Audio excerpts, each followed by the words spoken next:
এসেছি কুয়াকাটায়।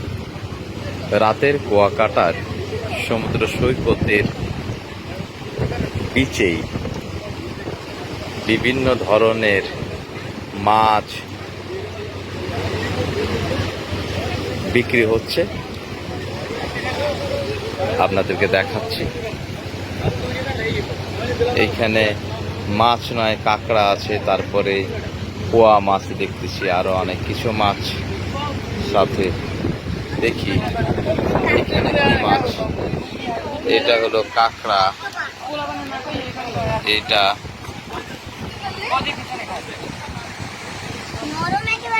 কোনটা কি মাছ? ধরো না ধরো না, এটা এটা ভেটকি মাছ বা পাতারি মাছ না? এটা কি মাছ? টোনা, টোনা মাছ। আর এটা অক্টোপাস নাকি? আর এটা হলো তো রূপচাঁদা। আর এটা কি মাছ ভাই? লট্টা, লট্টা। তুমি এটা কাঁকড়াকে দিলে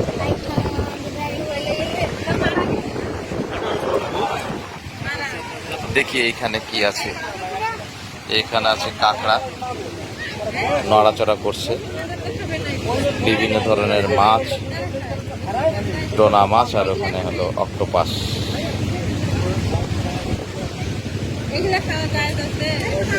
এটা কি তেলাপিয়া? এটা জাবা কুরা। ও জাবা কোরাল। আর এটা আর হলো টোনা মাছ। অক্টোপাস না, মৃত। এইখানে দেখি কি মাছ। এইখানে ওই একই চিংড়ি কিছু আছে, তারপরে বোতল কঙ্কন মাছ আমাদের ওইদিকে। টোনা মাছ বা বোতল কঙ্কন মাছ। মাছের ভিডিও করছি।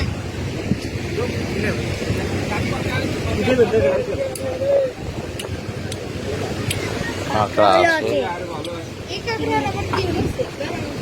বিভিন্ন ধরনের মাছ আছে।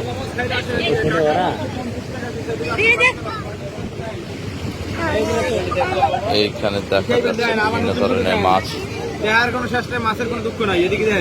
এরা কি করে দিলে ফ্রাই করে দিবে, রান্না করে দিবে। মাছগুলা বিভিন্ন আছে। কাঁকড়াগুলা, তুমি কি কাঁকড়া খাবে?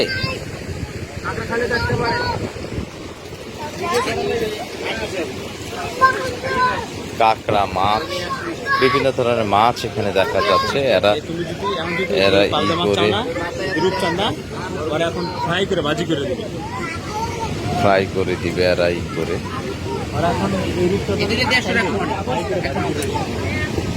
এটা কি মাছ ভাই? এটা চিতল। কাঁকড়া দেখা যাচ্ছে।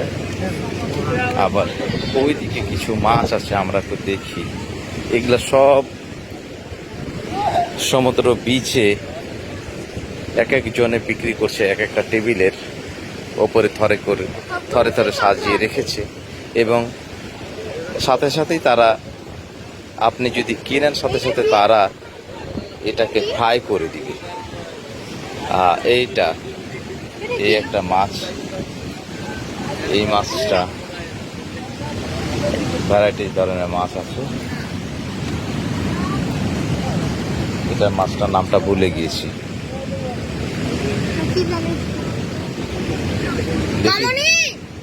দেখি তোমার মামনিও পারবে।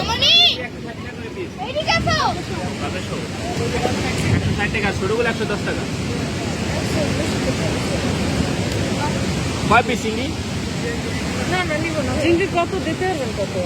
150 করে রাখা যাবে, আর ছোট রাখা যাবে 100। চিংড়ি মাছগুলো বলতেছে কাঁকড়া 120 টাকা জোড়া। কাঁকড়া 120 টাকা জোড়া বলতেছে। চিংড়ি এক একটা 150 টাকা করে দাম আছে অনেক।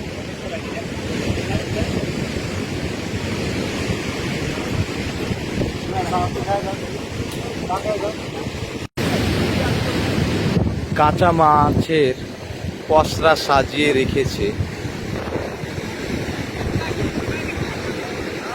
অসংখ্য দোকান। আপনি কি খাবেন? কাঁকড়া খেলে কাঁকড়া দিবে, অক্টোপাস খেলে অক্টোপাস দিবে, টোনা ফিশ দিবে, বিভিন্ন ধরনের মাছ আছে। তবে এখানে দামটা বেশি। তারা যে মাছ আপনি এখন খেতে চাবেন সেই মাছটা তারা কেটে কুটে ফ্রাই করে দিবে। পিছনেই, দোকানের পিছনেই তাদের কড়াইয়ের তেল আছে। তেল যদি দেখেন তবে আপনি খেতে চাবেন না, কারণ তেলগুলো কালা কুচকুচো, মনে হয় বুড়িগঙ্গার নদীতে যে কালা পানি আছে সেই কালা পানি। একই কালা পানিতে, অর্থাৎ কালো তেলে অক্টোপাস ভাজতেছে, একই তেলে তারা কাঁকড়া ভাজতেছে, একই তেলে বিভিন্ন ধরনের মাছ ভাজতেছে। মাছ ভাজা ঠিক আছে, কিন্তু তেলগুলোর অবস্থা খুবই খারাপ। এই তেলে যদি মাছ ভাজা হয় তাহলে এই ভাজা মাছ খেতে ভালো লাগবে না এবং পেট খারাপ করবে আমার বিশ্বাস। তাই কয়েকটা মাছ খেতে ইচ্ছে করেছিল, যেমন চিংড়ি। তো চিংড়ি দাম শুনে হতাশ হয়েছি। মিডিয়াম মানের একটি চিংড়ি দাম যাচ্ছে 200 টাকা। রূপচাঁদা মাছ একটা 150 টাকা দাম চাচ্ছে। খেতে ইচ্ছে করছিল, কিন্তু তাদের তেলগুলো, যে তেলে ভাজবে সেই তেলগুলো দেখে আর মন চাইলো না। তাই চিন্তা করলাম এসব মাছ হোটেলেই খাবো, না দেখে খাবো। তারা কিভাবে ভাজছে ভাজুক। আমরা হোটেলে ইতিমধ্যে বিভিন্ন ধরনের মাছ খেয়েছি। আপনারা আসলে মাছ খাবেন, কিন্তু দেখে যদি আপনারা খান এই কালো তেলে ভাজা মাছ, তাহলে আপনাদের খেতে ইচ্ছে করবে না। আমি এই কুয়াকাটা সমুদ্র বীচ থেকে আপনাদের মাছ থেকে আমি বিদায় নিচ্ছি। আসসালামু আলাইকুম।